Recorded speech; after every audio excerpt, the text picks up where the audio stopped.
খুবই এক্সাইটমেন্ট কাজ করছে ভিতরে। এখন সেজন্যই লাইনে দাঁড়ানোটাকে কষ্ট মনে হচ্ছে না। কতক্ষণ ধরে দাঁড়িয়ে আছেন মোটামুটি?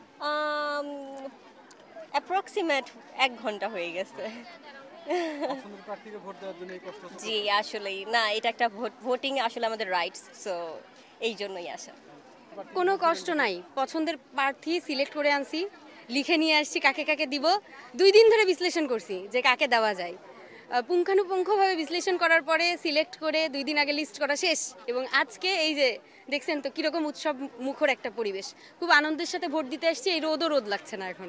এত বছর পর রাকসু হচ্ছে, আমরা সবাই আসলে অনেক এক্সাইটেড, তো এই কষ্ট কিছু মনে হচ্ছে না আসলে।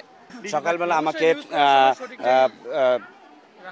ফার্স্ট সায়েন্স বিল্ডিং, যেটা সত্যেন্দ্রনাথ বোস, তো ওই বিল্ডিংয়ের সামনে কিন্তু আমাকে ভোটার লাইনের পাশে যেতে দেওয়া হয়নি, কারণ এটা আচরণ বিলঙ্ঘন। কিন্তু আপনারা দেখেন আমাদের প্রার্থীরা ভোটার লাইনের পাশে যেতে পারছে না, কিন্তু অন্যান্য দলের প্রার্থীরা তারা কিন্তু খুব স্মুথলি মিডিয়ার সামনেই কিন্তু তারা গিয়ে তাদের টুকলি যেটা টোকেন সেটা কিন্তু তুলে দিচ্ছে। তো এই আচরণ তো দ্বিচারিতা হয়ে যাচ্ছে। আমরা চাই সুষ্ঠু নিরপেক্ষভাবে নির্বাচনটা হোক এবং নির্বাচন কমিশন এবং প্রশাসন কোনো দলের প্রতি যেন পক্ষপাতমূলক আচরণ না করে। আমরা তাদেরকে অবজারভেশনে রাখছি, ফলাফল না হওয়া পর্যন্ত আমরা তাদের নিয়ে কোনো মন্তব্য করতেছি না। আশা করি তাদের নিয়ে ভালো মন্তব্য করার মতো পরিস্থিতি তারা তৈরি করবে। আমরা সংক্ষেপে কিছু অভিযোগ বলছি।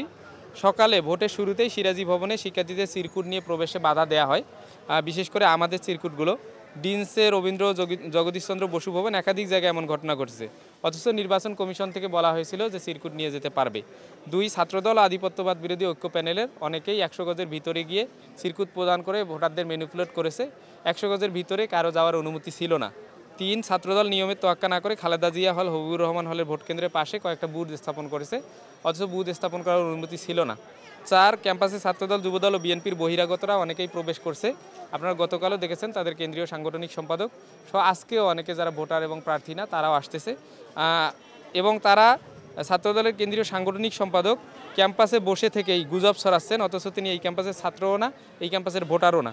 অথচ তিনি এই বিশ্ববিদ্যালয়ের ছাত্র নন। জামাত নাকি অস্ত্রের ট্রেনিং দিচ্ছে, ক্যাম্পাসে নাকি ছাত্র শিবিরে বহিরাগতদের প্রবেশ করানো হচ্ছে, এসব অপপ্রচার তিনি চালাচ্ছেন।